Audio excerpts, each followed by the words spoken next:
Hello viewers, welcome back to my channel.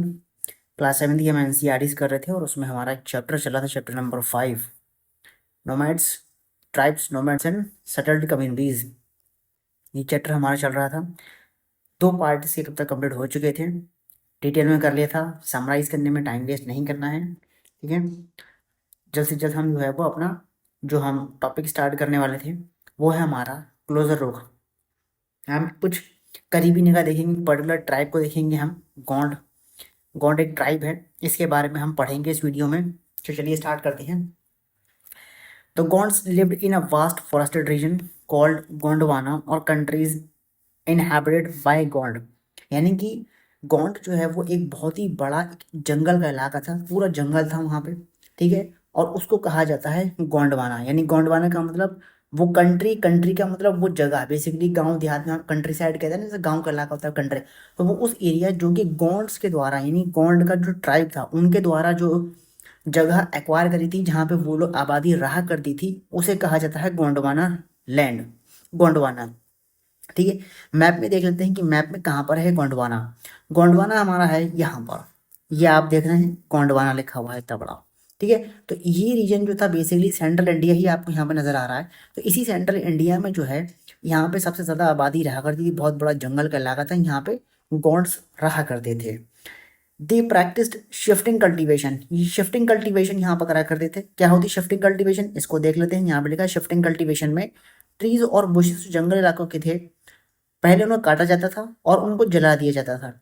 जलाने के बाद उनमें जो थे वो बीजों को बोया जाता था उनकी एशेज में। यानी जो जंगल जलाने के बाद जो राख बची, उस राख में जो था वो उस क्रॉप के बीज को जो है वो बोया जाता था।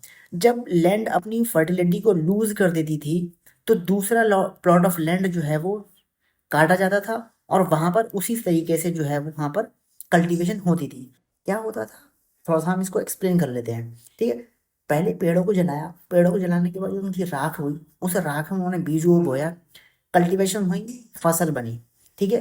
फसल बनी, प्रैक्टिस हुई ये वाली। और उसके बाद जब हम किसी जगह को जला रहे हैं, उसकी राख को हम इस्तेमाल कर रहे हैं, तो उससे क्या होगा, वहाँ की जो ज़मीन होगी वो कुछ टाइम बाद अपनी फर्टिलिटी को खो देगी। यानी वहाँ का जो मिट्टी जो उपजाऊ होती है, वो मिट्टी उपजाऊ पर नहीं रहती, बल्कि एक तरीके से बंजर टाइप की ज़मीन बन जाती है, ठीक है। तो क्या करते हैं, जब वो ज़मीन फर्टिलिटी लूज कर देती है तो ये दूसरी जगह पर शिफ्ट कर जाते हैं। और शिफ्ट करने के बाद वहाँ के जंगलों को काटते हैं, उनको जलाते हैं और फिर वहाँ पे जो है वही प्रोसेस अपनाते हैं जैसे उन्होंने पहले के जंगल में किया था, ठीक है। तो इस तरीके से जो है ये शिफ्ट करते हैं। यानी कि शिफ्टिंग कल्टीवेशन जो उनके नाम से ही निकल कर आ रहा है कि ये शिफ्ट कर जाते हैं। जमीन ने अपनी फर्टिलिटी को लूज करा और उसके बाद से ये लोग शिफ्ट हो गए।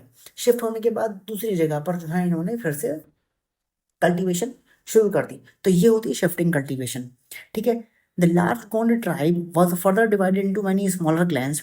जो ये बड़ी गोंड ट्राइब हुआ करती थी, ये छोटे छोटे क्लैंस में डिवाइडेड थी, ठीक है। छोटे छोटे क्लैंस में ये डिवाइडेड थी। जैसे पीछे की भी जो थी कुछ ट्राइब्स थी जो क्लैंस में डिवाइडेड थी, वैसे ही गोंड्स जो हैं वो भी एक फर्दर इन्होंने अपने आप को डिवाइड कर लिया था छोटे छोटे कबीलों में। Each clan had its own raja और राय। हर एक क्लैन में यानी कि हर एक कबीले में उनका अपना खुद का एक सरदार होता था, यानी कि जैसे हम राजा कहेंगे या राय कहेंगे, राय, ठीक है।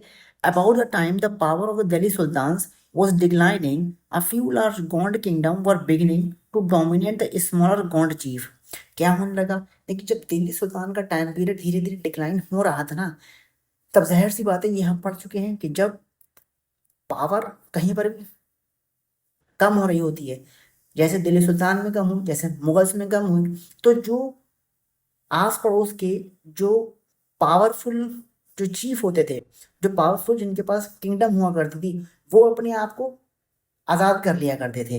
तो ठीक वैसा ही है कि जब दिल्ली सुल्तान की पावर जो है वो डिक्लाइन हो रही थी, तो जो बड़े गौंड के जो किंगडम्स थे, यानी कि जहाँ पर बड़े गौंड के लोग रहा करते थे, जिनके हाथ में पावर आवर थी, उन्होंने जो था वो वहाँ की उसी अपनी आस पड़ोस के जिनके छोटे छोटे जो गोंड चीफ थे, उनको जो है वो डोमिनेट करना शुरू कर दिया, उनको दबाना शुरू कर दिया ताकि ये लोग और ऊपर की तरफ उठें, ठीक है। The Akbarnama, a history of Akbar reign, mentions the Gond kingdom of Graha Katanga that had 70,000 villages। यानी कि कह रहे हैं कि अकबरनामा जो कि एक हिस्ट्री है अकबर के शासन की हिस्ट्री, हमने वो 3 वॉल्यूम थी ना अबुल फजल ने जो लिखी थी, जो अकबर का जो एक कोर्टियर था और उसका एक फ्रेंड था अबुल फजल, उससे कहा था कि भाई मेरे शासन की हिस्ट्री लिखो, तो उसके शासन की हिस्ट्री में उसने 3 वॉल्यूम में इसकी हिस्ट्री लिखी थी। तीसरा वॉल्यूम जो था वो आईन अकबरी था, तो उसमें उसी की ये बात कर रहे हैं। तो अकबरनामा वो पूरा एक कंबाइंड हिस्ट्री थी जिसमें अकबर के शासन की सारी जानकारियां मिलती हैं। तो उसी में कह रहे हैं कि गोंड किंगडम था उसके टाइम पीरियड, बताना कि उसके शासन में थी ना बहुत से इवेंट्स, वॉल्यूम 2 में इवेंट्स लिखे हुए थे। तो उन वॉल्यूम 2 के में बता रहे हैं कि जो इवेंट्स है, यानी कि उस टाइम में गोंड जो किंगडम हुआ करता था उसमें गढ़ कटंगा नाम का जो गोंड का किंगडम था, उसमें करीब 70,000 गांव मिले हुए थे। उस पूरे किंगडम में जो है उस पूरे साम्राज्य में 70,000 गांव थे। ठीक है। Administrative system of this kingdom was becoming centralised. जो इनका जो एकदम प्रशासन का जो एक सिस्टम था ना, पूरा एक एडमिनिस्ट्रेटिव सिस्टम था, वो काफी हद तक सेंट्रलाइज्ड हो गया था। ठीक है, वो सेंट्रलाइज्ड हो गया था। The kingdom was divided into ग्रहज, यानी कि जो किंगडम थी उसको डिवाइड कर दिया था ग्रह गढ़ में। बेसिकली हम गढ़ ही कहेंगे या गढ़ ही कह सकते हैं। ठीक है, तो गढ़ में या ग्रह में जो है वो डिवाइड कर दी गई थी। अच्छा, हर एक गढ़ में जो था वो कंट्रोल होती थी एक पर्टिकुलर गोंड क्लैन के द्वारा, क्योंकि गोंड में कई सारे कबीले थे, उन कबीलों में एक राजा हुआ करता था। ठीक है, तो इसमें किंगडम जो थी वो गढ़ में डिवाइडेड थी, और गढ़ में जब डिवाइडेड थी तो हर एक गढ़ जो था वो एक पर्टिकुलर क्लैन को कंट्रोल करने के लिए दे दिया गया था। ठीक है, फिर उसी कह रहे हैं कि this was further divided into 84 villages called चौरासीज, यानी कि हर एक गढ़ के अंदर जो है वो हर, या फिर कहेंगे हर एक गढ़ को डिवाइड कर दिया गया था 84 विलेजेस में, यानी 84 गांव थे। यानी कि हर एक गढ़ में 84 गांव थे जिन्हें कहा जाता था चौरासी। ठीक है, 84 गांव का मतलब सिर्फ 84 से नहीं है, यानी कहने का मतलब ये है कि एक गांव का मतलब होता है 84। सही है, तो ऐसे ही कह रहे हैं कि फर्दर उनको 84 यूनिट्स में दिया था, 84 विलेजेस थे, और हर एक विलेज को कहा जाता था 84। ठीक है। अच्छा, फिर उसके बाद कह रहे हैं कि the 84 was divided into barhot which were made up of 12 villages each. ठीक है, तो ये कह रहे हैं कि हर एक 84 को, यानी हर एक गांव के अंदर 12 गांव हुआ करते थे जिन्हें कहा जाता था बरहोत। ठीक है, हर एक गांव के अंदर जो थे वो हर एक 84 के अंदर थे 12 बरहोत। 12 बरहोत का मतलब अगर हम बरहोत ही कह रहे हैं तो इसका मतलब ये कि वो 12 गांव हैं। ठीक है, तो हर एक गढ़ के अंदर जो है वो 84 गांव हैं। हर एक 84 में जो है वो 12 बड़होत हैं, यानी कि हम कहेंगे हर एक 84 में बरहोत हैं। ठीक है, बरहोत का मतलब हो गया 12 विलेजेस। ठीक है, the emergence of the large state change the nature of Gond society. और अब जैसे कि इसमें लिखा भाई 70,000 की हम बात कर रहे हैं, 70,000 गांव थे उसके गढ़ कटंगा में, तो उसी गढ़ कटंगा की बात कर रहे हैं। अगर एमरजेंस हम आए, एमरजेंस हो रहा है, एक लार्ज स्टेट का इमरजेंस हो रहा है, इसकी वजह से क्या होगा भाई, गोंड की सोसाइटी का नेचर चेंज होगा। 70,000 गांव की बात करें तो 70,000 गांव को की सोसाइटी बहुत बड़ी सोसाइटी होगी और डाइवर्स सोसाइटी होगी, तो इससे जो होगा वो एक गोंड की सोसाइटी का जो है वो नेचर चेंज होने लगा। There basically equal society gradually got divided into unequal social classes. उनकी जो ये इक्वल सोसाइटी थी, जो कहते हैं कि ट्राइब्स जो थे वो ब्राह्मण के बनाए हुए रिचुअल्स को और रूल्स को फॉलो नहीं करते थे, और दूसरे वो इस कास्ट सिस्टम को मानते ही नहीं थे, यानी वो अनइक्वल क्लासिफिकेशन जो हो रहा था उसको वो मानते ही नहीं थे। तो ये पहले से सिचुएशन थी, लेकिन जैसे जैसे इन्होंने अपने आप को जो है वो किसी कम्युनिटी से, कास्ट बेस्ड कम्युनिटी से जोड़ने लगे, तो जोड़ने के बाद क्या हुआ, यहाँ पर इनका धीरे धीरे जो है वो अनइक्वल सोशल क्लास निकल के आने लगा। यानी यहाँ पर भी वही ब्राह्मण्स की कैटेगरी, ब्राह्मण्स के जो रूल्स थे वो यहाँ पर फॉलो होने लगे। यानी कि अब ये कहा जा सकता है कि गौंड सोसाइटी में भी कुछ ऊंची जाति के गौंड हैं, कुछ नीची जाति के गौंड हैं, कुछ अमीर गौंड हैं, कुछ गरीब गौंड हैं। तो यहाँ पर अनइक्वल सोशल क्लास जो है वो फॉलो होने लगा। Brahmans received land grant from the Gond raja and became more influential. ठीक है, अब यहाँ पे क्या कह रहे हैं कि ब्राह्मण्स देखो, क्योंकि जब ये पावर में आ रहे थे, जब पावर इनको मिली थी, जैसे राजपूत क्लैन ने अपने आप को जो है वो कुछ क्षत्रिय कम्युनिटी के जो कुछ लोग थे उन्होंने जो था वो अपने आप को बाद में हवन युद्ध करा के जो है वो राजपूत क्लैन में कन्वर्ट कर लिया। उसमें योगदान किसकी मदद से लिया, उन्होंने हेल्प किसकी मदद ली, उन्होंने ब्राह्मण्स की मदद करी। तो वैसे ही गौंड्स भी जो है उन्होंने ब्राह्मण्स की मदद ली। अब ब्राह्मण्स की मदद जब उन्होंने ली तो ब्राह्मण्स ने उन्हें हेल्प करा, ब्राह्मण्स ने हेल्प करा, तो भैया जाहिर सी बात है उनको कुछ ना कुछ तो रिवॉर्ड मिलेगा। तो ब्राह्मण्स को जो है वो जमीनें मिलने लगी गौंड के राजा से, जो बड़े बड़े गौंड राजा जो एकदम तरीके से जिन्होंने अपना एम्पायर फैला रखा था, 70-70 हज़ार गाँव उनके कंट्रोल में थे। तो उनकी एकदम बड़ी इमरजेंसी थी, बहुत बड़ा लार्ज स्टेट उन्होंने क्रिएट कर लिया था।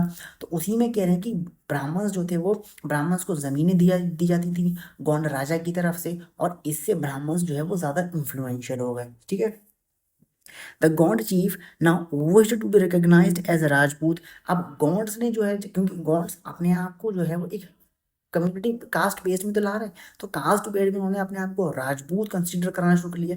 अब उन्होंने कहा कि भाई अब मैं जो हूँ गौंड चीफ नहीं करना चाहूंगा, मैं अब गौंड कबीले को नहीं मानने वाला हूँ। मतलब उनकी ख्वाहिश थी कि अब मैं गौंड से अपने आप को रिप्रेजेंट नहीं कराऊंगा, बल्कि मैं अपने आप को रिकॉग्नाइज कराऊंगा राजपूत से, कि अब मैं राजपूत हूँ। यानी उन्होंने अपनी ट्राइब को छोड़ दिया। ट्राइब को छोड़ने के बाद उन्होंने जो है वो अपने आप को राजपूत कहना ज़्यादा अच्छा समझा, कि भाई अब मुझे राजपूत के नाम से लोग जानेंगे तो मुझे ज़्यादा अच्छा लगेगा। ठीक है, तो वैसे ही एक एग्जाम्पल अब आप सुन लीजिए कि अमन दास जो कि एक गोंड का राजा था, ग्रह कटंगा के गोंड का राजा था, यानी ग्रह कटंगा में एक गोंड राजा था जिसका नाम था अमन दास। उसने अपने आप को जो है वो टाइटल कर लिया एज अ संग्राम शाह। यानी अमन दास अपने आप को गोंड राजा ना कहलाकर ग्रह कटंगा का, वो अपने आप को संग्राम शाह कहलाना चाहता था। उसने अपने आप को टाइटल लिया, जैसे बाकी जो टाइटल्स लिए गए थे पीछे जब हमने पढ़ा था एम्पायर गुप्ता एम्पायर के बारे में उसमें पढ़ा था। ठीक है, तो टाइटल्स लिए थे, महाराज धीराज हैं, तो और इस तरीके से महाराजा हैं, तो इस तरीके से उन्होंने टाइटल लिए थे। ठीक वैसे ही जो है फिर गोंड ट्राइब का जो राजा था अमन दास गढ़ कटंगा का, उसने अपने आप को संग्राम शाह का टाइटल दे दिया। अच्छा, अब इसका जो बेटा था अमन दास उर्फ संग्राम शाह का जो बेटा था दलपत, इसकी शादी इन्होंने करा दी प्रिंसेस दुर्गावती से। दुर्गावती कौन थी, दुर्गावती जो थी वो बेटी थी सलबहान की। सलबहान कौन था, सलबहान था चंदेल राजपूत राजा ऑफ महोबा का। तो यानी कि पहले अमनदास ने अपने आप कन्वर्ट कराया राजपूत में, और जब राजपूत बन गया तो राजपूत ने जो था राजपूत बन के उसने अपने बेटे दलपत की शादी चंदेल राजा जो कि महोबा का राजा चंदेल राजपूत जो कि महोबा का राजा था सलबहान, उसकी बेटी दुर्गावती से शादी हो गई। यानी कि दलपत की और दुर्गावती की शादी हो गई। ठीक है, हालांकि दलपत जो था वो जल्दी ही दुनिया से चला गया, उसकी जल्दी ही मौत हो गई। तो रानी दुर्गावती जो थी वो काफी केपेबल थी, और उसने जो था वो अपने 5 साला बेटे के बिहाफ पे रूल करना शुरू कर दिया। ठीक है, 5 साला बेटे का नाम था वीर नारायण। यानी कि दलपत और दुर्गावती की शादी हुई, जिसके कुछ साल बाद दलपत जो है वो जल्द ही इस दुनिया से विदा कर गया। उसके बाद रानी दुर्गावती जो थी केपेबल थी, उसने अपने बेटे वीर नारायण के बिहाफ पर सरकार मतलब रूलिंग करी। ठीक है, under her the kingdom became even more extensive. यानी वो केपेबल थी तो उसने अपने किंगडम को जो है वो एक्सटेंसिव करा, काफी स्प्रेड किया, काफी उसने अपने आप उसको कंट्रोल करा। ठीक है, फिर क्या हुआ, फिर 1565 में मुगल फोर्सेस में असफ खान का लीडर जो था उसने ग्रह कटंगा पे अटैक करा। अटैक हुआ, अटैक होने के बाद एक बहुत बेहतरीन डिफेंस हुआ रानी दुर्गावती की तरफ से, और रानी दुर्गावती डिफेंस करते करते जो है वो डिफीट हो गई, हार गई, और उसने मरना बेहतर समझा सरेंडर करने के बजाय। यानी उसने ये कहा कि हम सरेंडर नहीं करेंगे, हम मौत को गले लगा सकते हैं लेकिन हम सर झुका नहीं सकते। ठीक है, तो वो भी लड़ते लड़ते मर गई, और बाद में उसका जो बेटा था वीर नारायण वो भी लड़ते लड़ते दुनिया से विदा हो गया। ठीक है, तो ये आपने देखा किस तरीके से जो है उन्होंने अपने आप को कन्वर्ट कराया, गौंड कराया, किस तरीके से अपने आप को राजपूत में कन्वर्ट कराता है। फिर वो जो है वो शादी कराता है अपने बेटे की, और वो पूरी कहानी मुगल्स पे आके, जब मुगल्स अटैक करते हैं तो यहाँ पे आके गौंड जो है आपने देख लिया, गौंड का बाद में जो भी था जो सिचुएशन थी उसमें बेटा मर गया। अब क्या हुआ, अब जब डिफीट हुआ, डिफीट होने के बाद ग्रह कटंगा जो था वो एक रिच स्टेट थी, एक अच्छी खासी एक राज्य था, एक अच्छा खासा बहुत ही रिच, वहां पर बहुत ही वेल्थी एरिया था, बहुत ही पैसा धन समृद्धि वहां पर थी। ठीक है, तो it earned much wealth by trapping in exporting wild animals to wild elephants to other kingdom. अब ग्रह कटंगा जो था उसकी अर्निंग कहाँ से हुआ करती थी, उसकी अर्निंग हुआ करती थी, उसने बहुत सारा वेल्थ जो था वो ट्रैप करा था, यानी उसे पैसा मिला था। और साथ ही साथ जो है वो जंगली हाथी, यानी ग्रह कटंगा में जंगली हाथियों की तादाद ज्यादा थी, तो वो उन जंगली हाथियों को कंट्रोल करके जो है वो दूसरे किंगडम्स को जो है वो एक्सपोर्ट करते थे, उनसे उन्हें जो था वो वेल्थ मिला करती थी। जब मुगल्स ने डिफीट कर दिया गोंड को, तो जाहिर सी बात है जब डिफीट कर दिया मुगल्स ने गोंड्स को, गोंड्स को कहें या हम राजपूत के उसको कहें, अमनदास को जब हरा दिया, एक तरीके से बेसिकली यही कहेंगे कि हम उसने राजपूत को ही हराया। ठीक है, तो जब उन्होंने हराया तो उसको वहां से मिली बहुत huge amount of beauty of precious coin, यानी ह्यूज अमाउंट ऑफ ब्यूटी, यानी कि मरण जो युद्ध के बाद जो भी रीजन का जो भी वेल्थ होता है, जो भी वहाँ पे जो भी चीज़ें होती हैं, वो सब जो है वो जीतने वाले के कंट्रोल में जाती है। तो उसी तरह से मुगल्स ने जो है बहुत ही ह्यूज ब्यूटी, जो कि ह्यूज बूटी कहेंगे, बूटी प्रेशियस कॉइन्स की जो है वो कैप्चर कर ली, और जो हाथी थे वो भी इन्होंने कैप्चर कर लिए। ठीक है, they annex part of the kingdom and granted the rest to Chandrashah. उन्होंने ज्यादातर हिस्सा जो है वो किंगडम का अपने अंडर ले लिया, मुगल्स ने अपने कंट्रोल में ले लिया, और थोड़ा बहुत जो बचा हुआ हिस्सा था वो उसने दे दिया चंद्रशाह को। चंद्रशाह कौन था, चंद्रशाह जो था वो वीर नारायण का अंकल था, यानी कि दलपत का भाई था चंद्रशाह। दलपत का भाई नहीं, दलपत का भाई नहीं, अमनदास का भाई, सॉरी, संग्राम शाह उर्फ अमनदास का भाई था चंद्रशाह, और चंद्रशाह इसी रिलेशन से वीर नरेन का अंकल बना, तो वो उसके पार्ट थोड़ा बहुत उस हिस्सा उसका आ गया चंद्रशाह के पास। ठीक है, अब despite the fall of the Garha Katanga the Gond kingdom survived for some time. हालांकि ग्रह कटंगा तो हार गया, मुगल्स ने उसे हरा दिया 1565 में। ठीक है, जब 1565 में युद्ध हुआ तो 1565 में मुगल फोर्स ने उसे हरा दिया। हराने के बाद पूरा गॉड जो किंगडम था वो हारा तो था, लेकिन हारने के बाद एकदम पूरी तरीके से खत्म नहीं हुआ था, कुछ टाइम तक उसने सरवाइव करा। ठीक है, कुछ टाइम तक उसने सरवाइव करा, हालांकि वो कुछ कमजोर सा हो गया था। जाहिर सी बात है जब कोई हार जाता है डिफीट में तो उसकी पावर पर थोड़ा सा कुछ असर पड़ता है, तो वो वीक हो जाता है। ठीक है, लेकिन बाद में उसने स्ट्रगल करा, जो कि एक अनसक्सेसफुल स्ट्रगल रहा उसका। ठीक है, क्योंकि बुंदेलास और मराठास जो है वो काफी स्ट्रांग हो गए थे, बुंदेलास और मराठास जो है उनका दबदबा बन रहा था। ठीक है, तो वो स्ट्रगल नहीं कर पाए हालांकि। ठीक है, तो ये कहानी आपको मिलती है अहोम्स के उसका ये कहानी आपको मिलती है गॉड्स के बारे में। ठीक है, तो गॉड्स कहाँ थे, कैसे वो आगे बढ़े, कैसे वो इमर्ज हुए, कैसे उनको डिफीट करा गया, और डिफीट करने के बाद उनकी क्या हालत हो गई, वो फिर एक तरीके से खत्म हो गए। ठीक है, तो ये एक क्लोजर लुक था आपका गॉड्स ट्राइब की तरफ। ठीक है, अब हम देख लेते हैं एक अहोम ट्राइब थी, इसके बारे में भी हम जल्दी जल्दी यहाँ पर देख लेते हैं। उससे पहले एक सवाल यहाँ पर दिया है कि हम डिस्कस करें क्यों मुगल्स जो थे वो इंटरेस्टेड थे in the land of Gonds. जाहिर सी बात है हर कोई जो है वो अपने एम्पायर को एक्सपेंड करने की कोशिश में होता ही है। ठीक है, तो वो अपने आप को एक्सपेंड करना चाहते थे, इस वजह से भी वो अटेंड करते थे। और जाहिर सी बात है ये भी हम देखते आए हैं कि जो भी कॉन्फ्लिक्ट होते थे वो वेल्थ को लेके ही हुआ करते थे। धन समृद्धि जहाँ पे पैसा हुआ करता था, जिस कैपिटल में पैसा हुआ करता था, वहां पे वो अटैक करते ही थे, और साथ ही साथ अपनी एम्पायर को एक्सपेंड करने की वो हमेशा कोशिश में रहा करते थे। तो एक यही रीजन था मुगल्स ने क्यों इंटरेस्टेड थे इस जमीन को, बॉन्ड को एक्वायर करने में। ठीक है, ठीक है, अब हम देख लेते हैं यहाँ पर अहोम्स के बारे में। भाई अहोम्स कौन थे, अहोम्स जो है वो हमने मैप में देखे थे, अहोम्स हमें कहाँ पर देखने को मिले थे, अहोम्स हमें यहाँ पे में देखने को मिल रहे हैं। ठीक है, और हमें गोंड कहाँ मिले थे, गोंड हमें यहाँ पर इस गोंडवाना रीजन में देखने को मिले थे, जो कि land inhabited by the Gondi tribes. ठीक है, तो अब हम अहोम्स के बारे में जल्दी जल्दी देख लेते हैं। Ahoms, Ahoms migrated to the Brahmaputra Valley from the present day Myanmar in the 13th century। 13वीं शताब्दी में अहोम्स ट्राइब जो थी वो म्यांमार की आज का प्रेजेंट डे है, प्रेजेंट एक कंट्री है, म्यांमार से ब्रह्मपुत्र वैली पर आई थी। ठीक है, ये है आपका मैप में म्यांमार, और यहाँ पर है आपकी ये ब्रह्मपुत्र रिवर जो है आपकी ये फ्लो हो रही है। तो इसी ब्रह्मपुत्र वैली में आपके ये अहोम्स जो है वो माइग्रेट कर कर आए थे। ठीक है, आगे देखेंगे। They created a new state by suppressing the older political system of Bhuyan's landlord. भुयंस का वहाँ पे कुछ एक इन्फ्लुएंस था, बहुत ही इन्फ्लुएंस था। उनके जो कुछ पॉलिटिकल सिस्टम थे, ओल्डर पॉलिटिकल सिस्टम थे, उनको उन्होंने दबा दिया और वहाँ पे उन्होंने जो है वो एक नई स्टेट को क्रिएट किया, अहोम्स ने। ठीक है, तो एक पॉलिटिकल सिस्टम भुयंस का सप्रेस किया था। भुयंस कौन थे? भुयंस थे आपके लैंडलॉर्ड, जो जमींदार उधर के हुआ करते थे, जिनके पास जमीनें हुआ करती थी, जो जमीनों का मालिक हुआ करते थे, उन्हें कहा जाता था भूयंस।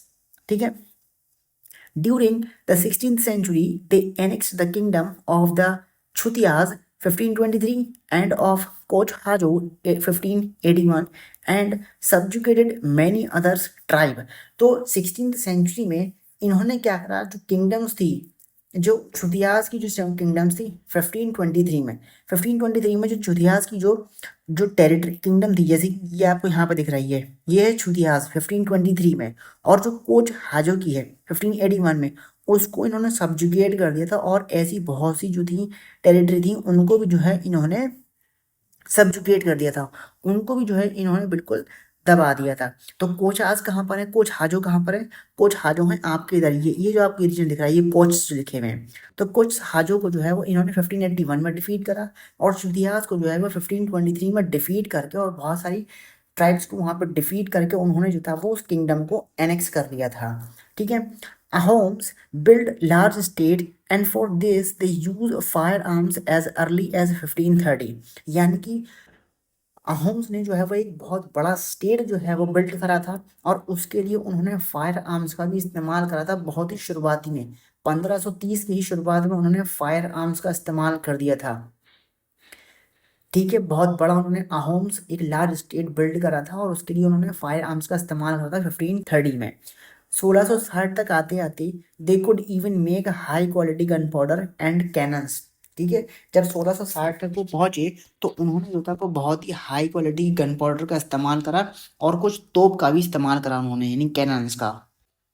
ठीक है, However, the Ahoms faced many invasion from the south west। South west से इनको काफ़ी इन्वेजन मिले, यानी साउथ वेस्ट से इनकी तरफ बहुत अटैक हुए अहोम्स के ऊपर। और 1662 में जो कि मुगल्स का टाइम पीरियड था, उसमें एक मीर जुमला नाम का पर्सन था, उसने अहोम्स की राजधानी किंगडम पर साम्राज्य पर जो है वो अटैक करा। 1662 में मुगल्स ने जो है वो अहोम्स किंगडम पर जो है वो अटैक करा, जिसको लीड कर रहा था मीर जुमला। Despite there brave defence the Ahoms were defeated. सबने डिफेंस करा, बहुत बेहतरीन तरीके से डिफेंस करा, उन्होंने अपने आप को बचाने की कोशिश करी, लेकिन अहोम्स जो थे वो हार गए, डिफीट हो गए। लेकिन direct Mughal control over the region could not last long. Mughals का डायरेक्ट कंट्रोल जो है वो इस नॉर्थ ईस्ट के अहोम्स ट्राइब में ज़्यादा लंबे समय तक कंट्रोल नहीं रहा। ये हम पहले भी पढ़ चुके हैं कि मुगल्स का कंट्रोल जो है, या दिल्ली सल्तनत का अगर हम कंट्रोल देखें तो वो सिर्फ अपने ही रीजन में रहा, दिल्ली और आगरा के आस पड़ोस के इलाकों में रहा। ठीक है, हमने ये देखा था कि जो अकबर के टाइम पीरियड का जो कोटियार था, ठीक है, जो एक रेवेन्यू मिनिस्टर था उनका टोडरमल, उसने क्या करा था, लैंड एडमिनिस्टर करी थी। तो वो जो थे लैंड एडमिनिस्टर सिर्फ अपने अपने छोटे मोटे आस पड़ोस के जो दिल्ली आसपास आगरा के इलाके थे वहीं पर वो एडमिनिस्ट्रेटर कर पा रहे थे। बंगाल के क्षेत्र में और जो ये गुजरात का रीजन था, वहाँ पे इनकी इतनी पहुँच नहीं हो पाती थी। तो वही चीज़ कह रहे हैं, जब बंगाल तक ही कंट्रोल नहीं पहुँच पा रहा है मुगल का, तो बंगाल से तो काफ़ी दूर पर है आपका नॉर्थ ईस्ट का रीजन, असम का, और ये वाला एरिया अहोम्स ट्राइब का, तो वहाँ पर भी डायरेक्ट कंट्रोल इनका लंबे समय तक नहीं रहा। ठीक है, Ahoms state depended upon force labour. Ahom का जो एक स्टेट था वो जो था वो फोर्स लेबर पर डिपेंडेंट था। फोर्स लेबर मतलब बंधुआ मजदूरी पर डिपेंडेंट था, यानी उनको जो है वो ज़बरदस्ती लेबर वो एक्वायर करते थे, चाहे उनकी विश हो कि ना हो, वो उनसे काम कराया करते थे। ठीक है, फोर्स लेबर यानी ज़बरदस्ती करवाते थे काम से, मजदूरों से ज़बरदस्ती से काम लिया जाता था। Those forces to work for the state were called paiks. और उन्हीं फोर्स लेबर को कहा जाता था पाइक्स, उन्हीं फोर्स लेबर को कहा जाता था पाइक्स। ठीक है, एक सेंसस हुआ पॉपुलेशन का, वो सेंसस कराया गया कितनी आबादी है। हर एक गांव को जो है वो नंबर ऑफ पाइक्स जो है वो सेंड करने होते थे by rotation. Each village had to send number of paiks, यानी कि हर एक गांव को जो है, पहले गांव पॉपुलर पॉपुलेशन का सेंसस कराया और उसके बाद ये डिसाइड करा कि हर एक गांव से जो है वो पाइक्स को यानी फोर्स लेबर को जो है वो रोटेशन में जो है वो गाँव में भेजा जाएगा, जहाँ पे peoples from heavily populated areas were shifted to less populated places, यानी जहाँ पर आबादी ज़्यादा है वहाँ से लोगों को जो है वो शिफ्ट करा जाता था उन जगहों पे जहाँ पे आबादी कम है। अहोम्स क्लैन वर दस ब्रोकन अप, और अहोम्स जो एक आबादी थी वो टूटने लगी थी, वो टूटने लगी थी। वो इसीलिए टूटने लगी थी कि आप जब एक जगह से दूसरी जगह पर निकालते हैं तो जाहिर सी बात है कुछ ना कुछ एक जगह पे खालीपन होगा, जहाँ पे रिसोर्सेज ज्यादा हैं आदमी वहीं तो जाके सेटल होता है, और जहाँ पे रिसोर्सेज कम होते हैं वहाँ पे आदमी कम रहता है। तो इस वजह से जो है वो एक तरीके से रिसोर्स की वजह से, और एक तो उनको जबरदस्ती उनसे काम करवाना, और उसके बाद जो है वो फोर्स करके काम करवाएंगे तो आदमी खुशी से तो काम करेगा नहीं। तो इस वजह से जो है वो अहोम्स क्लन्स जो थे वो टूटने लगे थे। By the first half of the 17th century the administration became the quite centralised. जो 17th सेंचुरी का जो पहला हाफ था 1650 के टाइम पीरियड था, उसमें जो एडमिनिस्ट्रेशन था वो कुछ हद तक जो है वो काफी हद तक सेंट्रलाइज्ड हो गया था, केंद्रीकृत हो गया था। ठीक है, केंद्रीकृत हो गया था। Almost all adult males served in army during the war. युद्ध के टाइम पे सारे जो मेल एडल्ट हुआ करते थे वो आर्मी में सर्व करा करते थे, और बाकी के टाइम पे जब युद्ध नहीं हो रहा होता था तब उनको इंगेज कर दिया जाता था डैम्स के कंस्ट्रक्शन में, इरिगेशन सिस्टम में, या दूसरे जो पब्लिक वर्क हुआ करते थे उनमें उन्हें काम, उनसे काम लिया जाता था, एडल्ट मेल से उनसे काम लिया जाता था। अहोम्स ने जो था वो इंट्रोड्यूस करा था एक नया मेथड राइस कल्टीवेशन का, यानी चावल की खेती का उन्होंने एक नया मेथड जो है वो इंट्रोड्यूस किया था अहोम्स ने। ठीक है, अहोम्स सोसाइटी वो थी जो डिवाइडेड थी कई सारे क्लैंस में और खेल्स में। खेल्स में ये वर्ड याद रखना पड़ेगा हमें, खेल्स। खेल्स क्या थी, अहोम की सोसाइटी जो थी वो अलग अलग क्लैंस में डिवाइडेड थी, यानी कि अलग अलग खेल्स में डिवाइडेड थी। बहुत ही कम फ्यू आर्टिजन्स थे इनकी कास्ट में। तो आर्टिजन्स जो थे अहोम एरिया में वो दूसरे एडजॉइनिंग किंगडम्स यानी जो आस पड़ोस के जो किंगडम्स थे, जो अभी हमने पीछे मैप में अगर हम देखें तो यहाँ पर और आस पड़ोस के जो कुछ किंगडम्स हैं आपको नजर आ रहे होंगे। ये जैसे कि ये मिरीस है, ये डफलास हैं, जैसे कि ये नागा ट्राइब्स के लोग हैं। ठीक है, और जैसे कि ये सब आपके ये खासीज हैं, ये जैंतियाज हैं, ये कचरेईज हैं, ये गारोस हैं। तो ये आस पड़ोस से एडजॉइनिंग किंगडम्स के जो लोग थे यहाँ पर आते थे, और ये सब जो थे वो आर्टिजन्स सारे एक तरीके से कंबाइन रहा करते थे। अखेल यानी कि एक clan often control several villages, यानी कि एक हेल में या एक क्लैन में छोटे मोटे जो कुछ चुनिंदा सेवरल गांव हुआ करते थे। Peasant was given land by his village community. वहाँ के जो पीजेंट्स थे यानी छोटे छोटे जो किसान हुआ करते थे उनको विलेज कम्युनिटी जो थी वो ज़मीनें दिया करती थी खेती करने के लिए, और वो ज़मीनें जो थे वो किंग भी जो है वो वापस नहीं ले सकता था बिना कम्युनिटी के कंसेंट के। यानी अगर कम्युनिटी का कंसेंट नहीं है तो राजा वहाँ से उनसे वो ज़मीन नहीं ले सकता था। ठीक है, और वो ज़मीन उन्हें देता कौन था, विलेज की कम्युनिटी उन्हें दिया करती थी। ठीक है, अब अहोम्स जो थे वो वर्शिप करते थे अपने खुद के ट्राइबल गॉड्स को, यानी अहोम्स के जो थे वो खुद के अपने कुछ आदिवासी भगवान हुआ करते थे, उनकी वो पूजा करा करते थे। पहले हाफ में 17th सेंचुरी के पहले हाफ में यानी कि 1650 के टाइम पीरियड में जो ब्राह्मण्स का जो इन्फ्लुएंस था वो इंक्रीज हुआ। क्यों इंक्रीज हुआ, क्यों इंक्रीज हुआ, वो इसलिए इंक्रीज हुआ क्योंकि टेम्पल्स ऑफ ब्राह्मण्स जो थे were granted land by the king. King जो था, क्योंकि किंग भी वहां पे हुआ करता था, और किंग को क्या कहते थे, राय वगैरह कहा जाता था उनके, उनको राय कहा जाता था।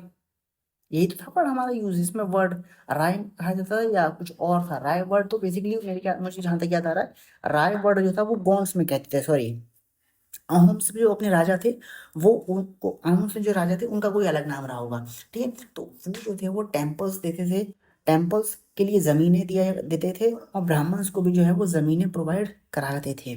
ठीक है, अब क्या हुआ उसके बाद, अब कह रहे हैं जब शिव सिंह का एक शासन आया निकल के 1714 में, 1744 तक, 1714 से लेकर 1744 तक 30 साल तक जब शिव सिंह का जो है वो शासन आया, तो इस रीजन में जो है वो हिंदुइज्म जो है वो ज्यादा प्रीडोमिनेंट रिलीजन हो गया। यानी कि हिंदू रिलीजन जो है वो यहाँ पर जो है वो स्प्रेड होने लगा, फैलने लगा शिव सिंह के शासन में। लेकिन अहोम्स जो किंग थे उन्होंने जो था वो अपने ट्रेडिशनल बिलीफ्स को जो है वो कम्प्लीटली गिव अप नहीं करा। आफ्टर एडॉप्टिंग हिंदुइज्म, यानी कि अहोम्स के जो राजा थे वो अपने ट्राइबल गॉड्स की जो ट्रेडिशनल बिलीफ थे उनको ही वो फॉलो करा करते थे हिंदुइज्म में होके भी, यानी कि वो रिलीजन तो हिंदू था उनका, लेकिन उनके जो ट्रेडिशनल बिलीफ्स थे उनको उन्होंने नहीं छोड़ा था अहोम्स के। ठीक है, अहोम्स की सोसाइटी बहुत ही सोफिस्टिकेटेड थी। जो उनके जो पोएट्स थे और जो स्कॉलर्स थे वर गिवन लैंड ग्रांट, उनके पोएट्स और उनके जो स्कॉलरशिप थे उनको जो है स्कॉलर्स थे उनको जो है वो ज़मीनें दान करी गई। थिएटर्स को एनकरेज करा गया। इंपॉर्टेंट वर्क जो संस्कृत के थे उनको ट्रांसलेट करा वहाँ की लोकल लैंग्वेजेस में। हिस्टोरिकल वर्क जो ऐतिहासिक कार्य थे जैसे कि बुरांजीज, हिस्टोरिकल वर्क्स जिन्हें कहा जाता है बुरंजीज, इनको भी लिखा गया। पहले इनको लिखा गया अहोम्स की लैंग्वेज में और बाद में इनको जो है वो आसामीज लैंग्वेज में लिखा गया। तो ठीक है, तो ये रहा आपका अहोम्स, अहोम्स ट्राइब जो थी इसके बारे में हमने देखा। फिगर 7 में आपको यहाँ पर देखने को मिलेंगे आर्टिजन्स की कुछ क्राफ्ट कारीगरी दिखाई देने को मिलेगी। ईयर ऑर्नामेंट है, कोबू जिसे कहा जाता है, जो कि नागा ट्राइब, मणिपुर में जो नागा ट्राइब है उसके द्वारा ये बनाए हुए एक ईयर ऑर्नामेंट है। यानी हम कहते हैं ईयरिंग, कान के बुंदे। इस तरीके से आप भी देखोगे नॉर्थ ईस्टर्न में जो कुछ ट्राइबल कम्युनिटीज हैं उनके ड्रेसिंग स्टाइल्स भी अलग अलग होते हैं। वो अलग तरीके की अपनी ड्रेसिंग पहनते हैं, उनके कपड़े अलग तरीके के होते हैं। ठीक है, तो वहाँ पे भी बहुत से अभी भी ट्राइब्स ऐसी मौजूद हैं। ठीक है, अभी रिसेंटली न्यूज़ आई थी कुकी ट्राइब और मीटी ट्राइब के रिजर्वेशन को लेके, जो न्यूज़ निकली थी कुछ उसी एरियाज में नॉर्थ ईस्ट के रीजन में जिसमें कन्फ्लिक्ट्स हुए थे, जिसमें दंगे हुए थे, मणिपुर की बात हो रही थी। तो उसी एरिया की बात कर रहे हैं, वो वहीं का एरिया आता, नॉर्थ ईस्टर्न का ही रीजन है आपका। ठीक है, तो ये उसी की थोड़ी सी आपको अगर देखा होगा आपने ट्राइब्स को वहाँ, ठीक है, तो ये अहोम्स के बारे में सारी कहानी आपको देखने को मिलती है। कुछ कंक्लूजन दे रखा है कि भाई हमने अब तक चैप्टर से हम क्या क्या कंक्लूड करते हैं, क्या नतीजे निकलते हैं, इसको हम जल्दी से देख लेते हैं। कि कंसिडरेबल सोशल चेंज हमें देखने को मिलते हैं सब कॉन्टिनेंट में उस पीरियड में जिसको हम एग्जामिन कर रहे हैं, हम एक पीरियड को एग्जामिन कर रहे हैं। तो उस पीरियड में हमें जो है वो ये सब देखने को मिलता है, चेंजेस देखने को मिलते हैं। वर्ण बेस्ड जो सोसाइटीज थी और जो ट्राइबल पीपल्स थे कॉन्स्टेंटली इंटरेक्ट करते थे एक दूसरे के साथ। ठीक है, डिपेंडेंसी थी, थोड़ी सी कॉन्फ्लिक्ट थी, तो उनमें आपस में जो है वो एक तरीके से इंटरेक्शन हो रहा था। और यही इंटरेक्शन जो है वो दोनों तरह की सोसाइटीज़ का और चेंजेस क्रिएट कर दिया उसने। बहुत सी ट्राइब्स, डिफरेंट ट्राइब्स थी और उनके अपने अपने अपने जो है वो लिवलीहुड थे। कोई एग्रीकल्चरस्ट बन गई थी, कोई जो थे वो मर्चेंट्स बन गए थे, किन्होंने जो है वो, कुछ लोगों ने जो है वो हंटिंग और गैदर्स को जो है वो कंटिन्यू रखा था, कुछ जो थे वो हर्डर्स थे उनमें से। ठीक है, ये भी हमने देखा था। Over the period of time के साथ साथ जो है वो कई सारे जो है वो मर्ज हो गए थे कास्ट बेस्ड सोसाइटीज में। ये भी हमने देख लिया था कि कैसे राजपूत जो गौंड समुदाय के थे वो अपने आप को राजपूत में उन्होंने कन्वर्ट करा लिया ब्राह्मण्स के हेल्प से। हालांकि rejected both the caste system and Orthodox Hinduism, और उन्होंने बहुत से लोगों ने जो है उसमें कास्ट सिस्टम को रिजेक्ट भी करा और ऑर्थोडॉक्स हिंदुइज्म के जो कुछ प्रिंसिपल रहे उनको भी उन्होंने रिजेक्ट करा। ठीक है, कुछ ट्राइब्स जो थी वो एस्टैब्लिश हुई थी extensive state with well organise system of administration. ये भी हमने देखा था कि जो गोखर्स थे उसके अलावा और जो क्लैंस थे, जो भी जो जो आपकी जो भी कबीले हमने पढ़े थे कि किस तरीके से जो है वो नए कबीले जो है वो एस्टैब्लिश हुए, किस तरीके से नई नई कम्युनिटीज जो है वो नोमैडिक पीपल्स जो है वो धीरे धीरे वो हमें देखने को मिली। तो वो सब हमने इसमें नाम देखे थे। ठीक है, बहुत सी हमने ट्राइब्स देखी थी, बहुत सी हमने जगहों के बारे में देखा था, जैसे खक्कर समुदाय के बारे में हमने देखा। उसके बाद हमने उसमें जो है वो बिहार और झारखंड के चीरो चेयर डैम्स के बारे में देखा था, हमने कोलीस के बारे में देखा था, बडगास, बेतराज और मारवाड़ के बारे में हमने देखा था, बेरार्स के बारे में देखा, कोलीस के बारे में देखा, भील्स के बारे में देखा। तो ये हमने अलग अलग जो है वो ट्राइब्स देखी थी जो एक्सटेंसिव रीजन में जो है वो स्प्रेड आउट थी, फैली हुई थी। ठीक है, दस दे बिकेम पॉलिटिकली पावरफुल भी होने लगे धीरे धीरे जब उन्होंने ये देखा कि राजपूत सोसाइटी वाले जो है वो अपने आप को जो है वो कन्वर्ट कर रहे हैं अपने आप कास्ट बेस में, तो फिर हम भी क्यों नहीं कर सकते। तो वो पॉलिटिकली पावरफुल हुए धीरे धीरे जो है वो अपने आप को, कभी कभार देखा हमने कि वो अपने जो उनके जो सुपीरियर्स हुआ करते तो उनको भी जो है वो उन्होंने कह दिया कि अब हम फ्री हैं, हम आपके आदेशों को नहीं मानेंगे। ये सब हमने चीज़ें देखी थी। This brought them into conflict with large and more complex kingdom and empires, और इसी की वजह से जो है वो बहुत सारी चीज़ें कन्फ्लिक्ट्स फैली, जिसमें मुगल्स का अटैक आपको 1565 में देखने को मिलेगा। ठीक है, जो आपका उधर 1565 में जो गोंड्स के ऊपर जो अटैक करवाया था उसके बाद मुगल्स ने। ठीक है, और उसके बाद अहोम्स में जो है वो अटैक हुए थे 1662 में मुगल्स के द्वारा। तो ये कुछ कॉन्फ्लिक्ट्स हुए और किंगडम और एम्पायर्स जो है वो किस हद तक कहीं उभरे और कहीं जो है वो खत्म होने लगे। ठीक है, चैप्टर हमारा यहाँ पर हो गया है एंड। और यहाँ पर जो है वो कुछ एक्सरसाइजेज रखी हैं, कुछ इंपॉर्टेंट कीवर्ड्स हैं, इन्हें आप खुद करिएगा क्योंकि वीडियो जो है वो आधा घंटे से ऊपर का हो चुका है। ठीक है, टाइम कंज्यूम होगा उसमें, इसलिए ये आप करिए क्योंकि मैंने सारे कीवर्ड जो है आपको पढ़ाए हैं। वर्ण, जाति, टांडा, ग्रह, चौरासी, बरहोत, भूयांश, पेय, खेल, बुरांजी और सेंसस, इसके बारे में मैंने आपको सब चैप्टर में डिटेल में जो कीवर्ड्स हैं उनको एक्सप्लेन मैंने किया है। कुछ एक्सरसाइज हैं ये आप बखूबी करिएगा, आपके कंसेप्ट इससे और मजबूत होंगे, कॉन्सेप्ट को और आपको समझ में हेल्प मिलेगी। उम्मीद करता हूँ मैंने जो पढ़ाया है इसमें आपको चैप्टर में सारी डिटेल्स आपको बारीकी से समझ में आई होंगी। पसंद आया हो वीडियो और अच्छा कॉन्सेप्ट आपको समझ में आए हों तो चैनल को लाइक और शेयर ज़रूर कीजिएगा। वीडियो को लाइक एंड शेयर ज़रूर कीजिएगा और चैनल को सब्सक्राइब ज़रूर कीजिएगा। और हम मिलेंगे अपने नए चैप्टर के साथ, चैप्टर नंबर 6 के साथ, हिस्ट्री के, बहुत जल्दी। Thank you and have a nice